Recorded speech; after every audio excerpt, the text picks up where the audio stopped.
नमस्कार, आप देख रहे हैं जन मीडिया न्यूज़। मैं हूं प्रीति प्रभा। हमारे इस खास प्रोग्राम में आप सभी का बहुत बहुत स्वागत है। ये प्रोग्राम इस मायने में ख़ास है कि हमारे साथ हैं एक बेहद ही ख़ास मेहमान ऋतुम्भरा मनोवी, जो नीदरलैंड में पढ़ाती हैं, मानवाधिकार कार्यकर्ता भी हैं, सामाजिक कार्यकर्ता हैं और इन दिनों भारत के दौरे पर हैं। भारत में आकर, खासकर बिहार में आकर महिलाओं की क्या स्थिति है, चुनाव में उनको लेकर किस तरह के मुद्दे बनते हैं या नहीं भी बनते हैं, और उस मुद्दे को किस तरह से, कितनी गंभीरता से राजनीति पार्टियां लेती हैं, इन सारे विषयों पर रिसर्च कर रही हैं। तो हम इनसे जानेंगे कि बिहार में महिलाओं की जो स्थिति है उसमें विशेष तौर पर किन समस्याओं को सबसे ज़्यादा देखती हैं। लेकिन उससे पहले हम चाहेंगे कि हमारी मेहमान खुद एक छोटा सा परिचय, कि आप अपने बारे में थोड़ा बताइए। नमस्कार, मेरा नाम ऋतुम्भरा मनोवी है। मैं प्रोफेसर हूँ यूनिवर्सिटी ऑफ ग्रोनिंगन में, जो एक 410 साल पुराना इंस्टीट्यूशन है नीदरलैंड्स के अंदर। और मैं वहाँ पे, जैसे कि आपने कहा, मानवाधिकार पढ़ाती हूँ और थोड़ा सा सामाजिक कार्य भी करती हूँ। हम लोगों का ज़्यादातर सामाजिक कार्य जो है वो इंडिया को लेकर ही रहता है और इंडिया की डायस्पोरा को लेकर रहता है। तो इतना ही मैं कहूँगी अपने बारे में। आपने बिहार को क्यों चुना रिसर्च के लिए?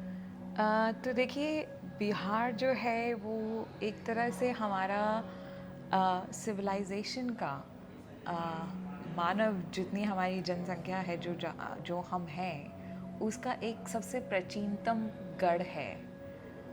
हम बिहार में हमें बुद्ध धर्म मिला, बिहार में हमें एम्पायर्स मिले, चंद्रगुप्त मौर्य जैसे राजे, अशोक आए।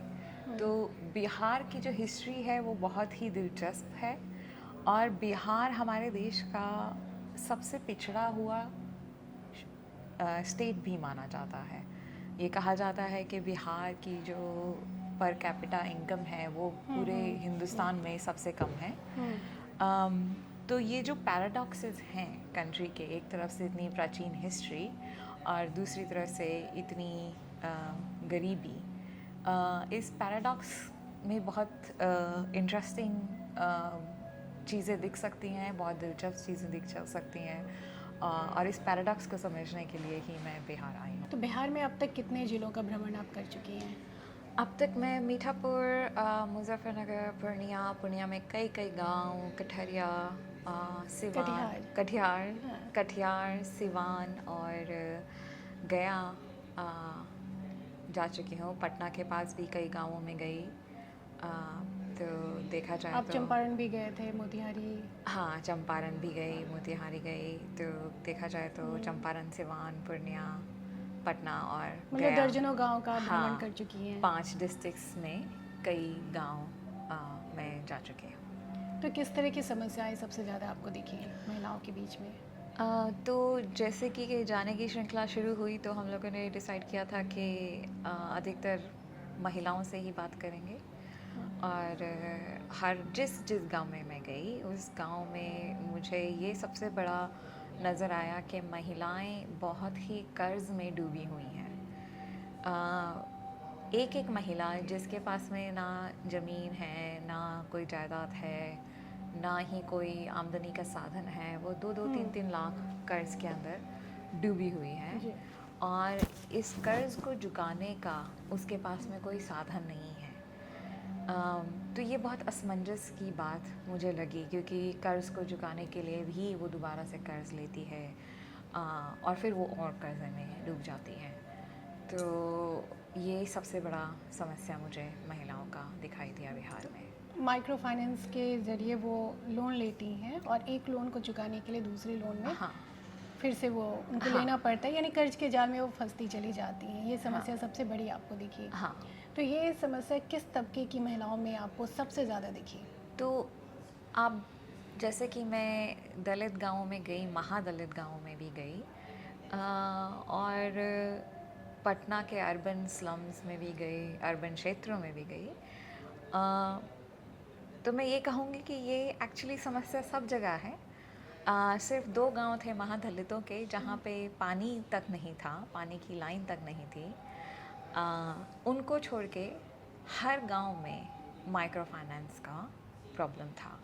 और मैं ये समझती हूँ कि वो जो 2 गांव बच गए मेरे नज़रिए से या मेरे सैम्पल में, जिसमें माइक्रो फाइनेंस नहीं पहुँचा था, वो इसलिए नहीं पहुँचा था क्योंकि उस गांव में हकीकत में लोग इतने गरीब पुअर है। हैं, इतने गरीब हैं कि माइक्रो फाइनेंस वालों ने भी उन्हें छूने से मना कर दिया। तो आप ये मानिए कि जिस गांव में पानी की लाइन तक नहीं खींची है, इलेक्ट्रिसिटी की लाइन तक नहीं खींची है, बिजली तक नहीं आई है, उस गांव में माइक्रो फाइनेंस देने से माइक्रो फाइनेंस वालों को भी पता है कि कुछ होने नहीं वाला।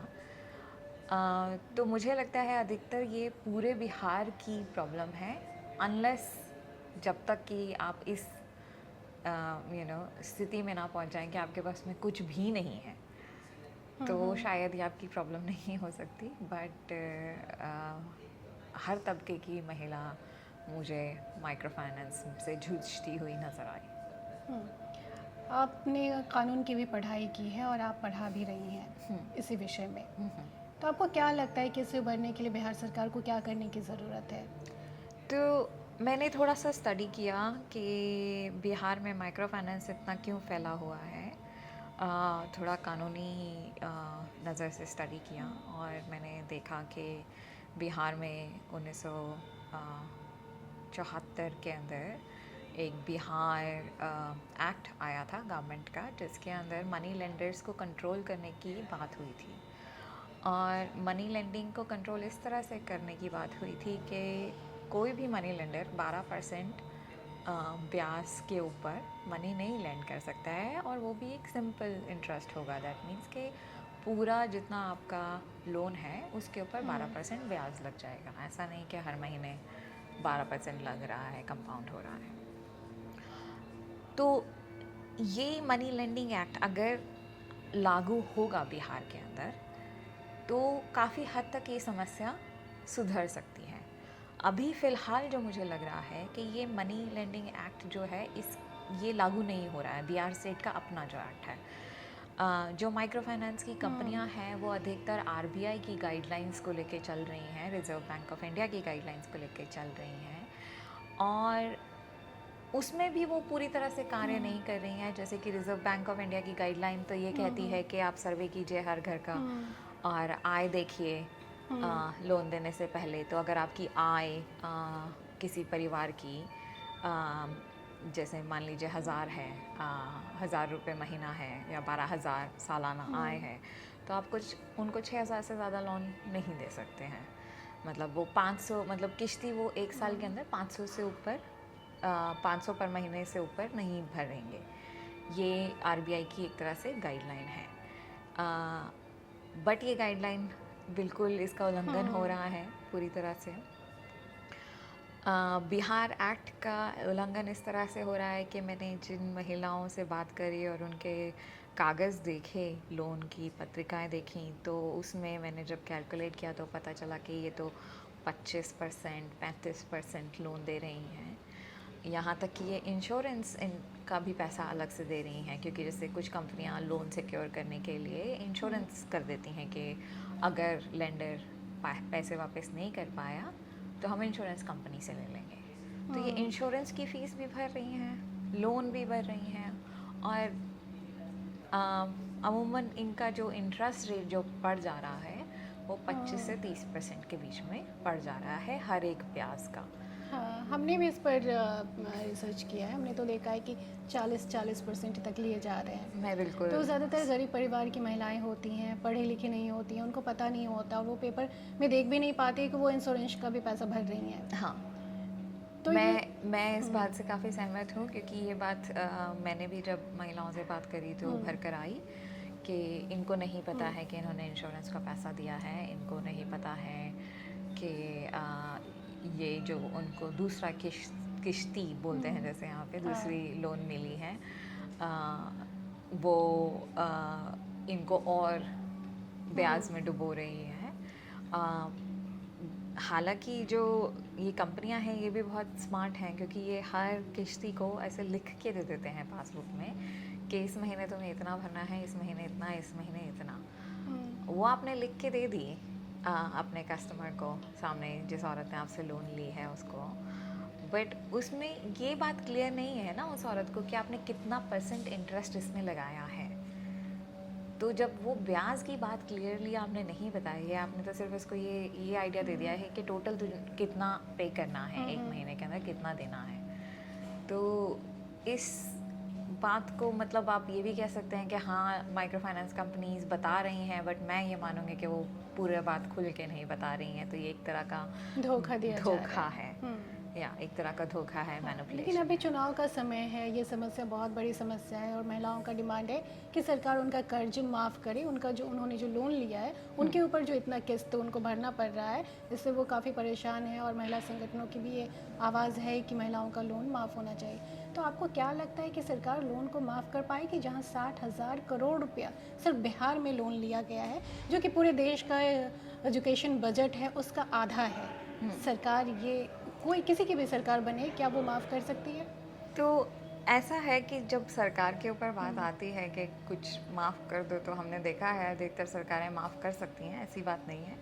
2008 में अगर हम अमेरिका की बात करें तो 2008 के अंदर अमेरिका की सरकार ने काफ़ी बैंकों के ऐसे लोन्स भरपाई किए थे, क्योंकि वहाँ पे इकॉनमी बबल बर्स्ट हुआ था उस समय पे। तो हाँ 60,000 करोड़ का खर्चा है, और ये देश के एजुकेशन बजट का ऑलमोस्ट आधा खर्चा है सिर्फ एक स्टेट के अंदर। पर सरकार कर सकती है, कुछ कर सकती है लोन माफ़, बट इससे समस्या नहीं हल होगी। समस्या इसलिए नहीं हल होगी क्योंकि आप जब ये लोन माफ़ करेंगे तो आप सिर्फ महिलाओं के लिए लोन नहीं माफ़ करेंगे, आप ये माइक्रो फाइनेंस की जो कंपनियां हैं इनको पूंजीपति बना देंगे, इनको आप प्रॉफिट में ले आएंगे। तो जब ये प्रॉफिट मॉडल बन जाएगा तो ये और एक्सट्रैक्टिविस्ट मॉडल बन जाएगा, क्योंकि अब जब माइक्रो फाइनेंस कंपनी को पता है कि इसमें प्रॉफिट होगा तो वो आगे और खुल के फाइनेंस देंगी। तो सिर्फ माफ़ करना काफ़ी नहीं है, इसको रेगुलेट करना बहुत ज़्यादा ज़रूरी हो गया है। जी, रेगुलेट करना ज़रूरी हो गया। और जिस तरह से प्राइवेट कंपनियों की भी बाढ़ आ गई है, उन कंपनियों को भी ब्लैक लिस्टेड करना बहुत ज़रूरी मुझे लगता है कि अगर बहुत ज़्यादा ज़रूरी है वो। उनको ब्लैक लिस्ट कर दिया जाता है तो ये कंपनियां बाढ़ की तरह नहीं पनपेंगी और महिलाओं के लिए इतनी समस्या खड़ी नहीं होगी। क्योंकि कंपनियां लोगों के घरों में जाती हैं और कहती हैं कि आप हमसे लोन लीजिए, हम आपसे कम ब्याज लेंगे, हम आपको तंग नहीं करेंगे। क्योंकि आरबीआई का जो गाइडलाइंस है और सुप्रीम कोर्ट का भी है कि कोई भी पुरुष एजेंट महिलाओं के घर पर जाकर उन्हें परेशान नहीं कर सकते, उनसे किस्त का पैसा नहीं वसूल सकते हैं। लेकिन एजेंट 12-12 बजे रात तक उनके घर पर बैठे रहते हैं, परेशान करते हैं, गंदी गंदी गालियाँ देते हैं। तो ये जो नियम कानून की धज्जियाँ उड़ाई जा रही हैं, तो ऐसे कंपनी को तो ब्लैक लिस्ट में रखना ही चाहिए। मैं ये कहूँगी कि सिर्फ इतनी गाइडलाइन नहीं है कि कोई मेल पुरुष एजेंट नहीं जा सकता है महिलाओं के घर। गाइडलाइन एक्चुअलिटी में गाइडलाइन तो ये है कि किसी को भी नहीं जाना है किसी के घर। ये महिला खुद एक सेंटर में चल कर आएंगी और अपना ब्याज समेत लोन वापस करेंगी, अपनी किश्ती भरेंगी। अगर ये 2 बारी किश्ती भरने से फेल हो जाती हैं या आने से फेल हो जाती हैं, तब इनके पास में नोटिस जाया जाएगा कि आपने 2 महीने की किश्ती अपनी भरी नहीं है, आइए हमसे बात कीजिए, हमें बताइए कि आप किश्ती क्यों नहीं भर पाए। तो अगर ये एक्चुअल गाइडलाइन को देखा जाए तो ये और भी ज़्यादा स्ट्रॉन्ग है, पर ये बिल्कुल लागू नहीं हो रही है। ये हम देख रहे हैं कि हर महीना महिलाओं के घर में जाके खटखटा रहे हैं किवाड़ दरवाजे। लोन एजेंट कभी कभार आधी आधी रात को पहुंच जा रहे हैं, गाली गलौज कर रहे हैं। और हमने ये भी देखा एक परिवार से जाके मिले जहाँ पे उनके हस्बैंड ने, महिला के हस्बैंड ने सुसाइड कर लिया इस चक्कर में चलते। तो ये तो बहुत ही जिसे कहते हैं जो माइक्रो फाइनेंस कंपनियां हैं, चाहे ये अपने आप को कुछ भी बोलें फील गुड कराने के लिए कि हम देश का उद्धार कर रहे हैं, पर एक तरह से ये तो गरीब को और गरीबी में धकेल रहे हैं। जी, तो इतनी बड़ी समस्या आप बता रही हैं बिहार के अंदर महिलाओं की। पूरे देश भर में ये समस्या है, लेकिन बिहार की हम बात कर रहे हैं। बिहार में महिलाएं इतनी परेशान हैं इस कर्ज की वजह से, लोन की वजह से, माइक्रो फाइनेंस कंपनी की वजह से।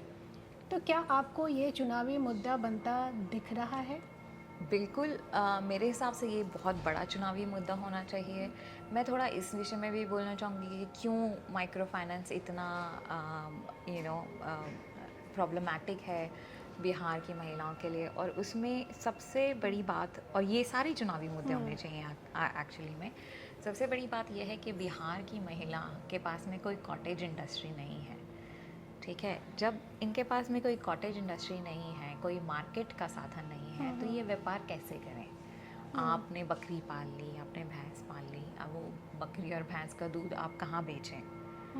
तो जब आपको कोई बेचने का साधन नहीं है तो आप क्या करेंगे? आपने लूम लगा लिया पैसा लेके।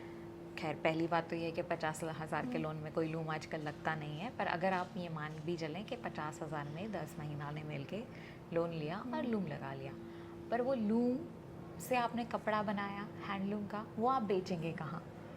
जब सरकार ने ये साधन ही नहीं दिया, जब इन महिलाओं को मार्केट के साथ में जोड़ा ही नहीं, तो ये माइक्रो फाइनेंस पास कैसे होगा? मतलब माइक्रो फाइनेंस का सक्सेस कैसे होगा? ये हो ही नहीं सकता।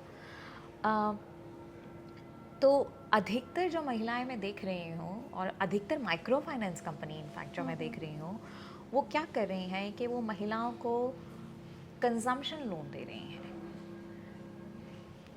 तो वो लिखते हैं बिजनेस, पर वो देते हैं कंजम्पशन लोन। तो अब कंजम्पशन लोन में तो पैसा कंज्यूम हो गया, वो तो ख़त्म हो गया, आपने घर में यूज़ कर लिया आपकी।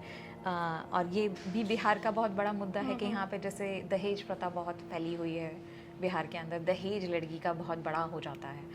तो अब आपने लोन ले लिया, बेटी की शादी करा दी, आपने दहेज दे दिया उस लोन से, तो अब आपके पास में पैसा नहीं बचा, आपके पास में कोई व्यापार भी नहीं है, तो अब उस पैसे की भरपाई कैसे करेंगे? आप दूसरा लोन लेंगे उसकी भरपाई करने के लिए, फिर आप तीसरा लेंगे, फिर आप चौथा लेंगे, और ऐसे माइक्रो फाइनेंस कंपनियां तो इनको देती जा रही हैं, देती जा रही हैं, देती जा रही हैं। तो ये एक सर्कल बन गया है सिक्लिक पॉवर्टी का, कि जिसके अंदर आप स्पाइरल होके एकदम पुअर से और पुअर बनते जा रहे हैं, तो गरीब से अति गरीब की सीमा में आप आ रहे हैं।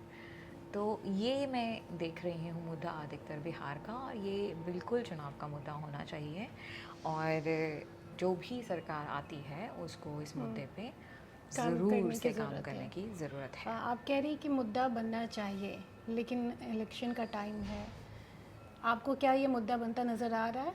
मुझे औरतों के बीच में तो ये मुद्दा बनता हुआ बिल्कुल नज़र आ रहा है, बट बिहार शुरू से एक पुरुष प्रधान क्षेत्र रहा है, जो खुद में एक बहुत बड़ा मुद्दा है मैं कहूँगी। और बिहार, जितना हम जानते हैं, जितना हम लोगों ने पढ़ा है बिहार के बारे में, बिहार में जातिवाद का मुद्दा बहुत बड़ा है, और वोटिंग भी जातिवाद के हिसाब से होती है। पर अगर मैं इन चीज़ों को साइड रख के देखूं, सिर्फ महिलाओं की बात करूं, और मैं इस समय आपको नहीं बता सकती कि कितनी महिला जाती हैं वोट डालने, ये महिलाओं के लिए बहुत बड़ा मुद्दा है। और अगर आज की तारीख में सारी महिलाएं एकजुट हो जाएं और कहें कि हमें तो वोट डालना उसी सरकार को है जो ये माइक्रो फाइनेंस का मुद्दा सॉल्व करें, तो वो नारी शक्ति क्या नहीं कर सकती। तो वो बिल्कुल सरकार अपने मन से चुन सकती हैं। और क्योंकि ये जिस गांव में मैं गई हूँ, वहाँ महिलाओं ने ये माइक्रो फाइनेंस को अपना सबसे बड़ा मुद्दा माना है। जी बिल्कुल, तो महिलाओं को अपना मुद्दा खुद ही बनाना होगा और इसे ज़ोर शोर से उठाना होगा, तभी सरकार तक बात पहुंचेगी। तो महिलाएं जब तक चुप रहेंगी, अपनी समस्याओं से जूझती रहेंगी, तो कुछ नहीं होने वाला है, और राजनीति तो चलती रहेगी, और भी मुद्दे हावी हो जाते, लेकिन महिलाओं के मुद्दे जस के तस पड़े रहते हैं। आपने बेहद गंभीर बात कही है कि महिलाओं को ही इस पर आवाज़ उठाने की ज़रूरत है, और महिलाएँ एकजुट होकर जब तक इस पर आवाज़ नहीं उठाती हैं तो उनका कुछ भी नहीं होने वाला है, वो इस समस्याओं से जूझती ही रहेंगी। आपका बहुत बहुत शुक्रिया। Thank you.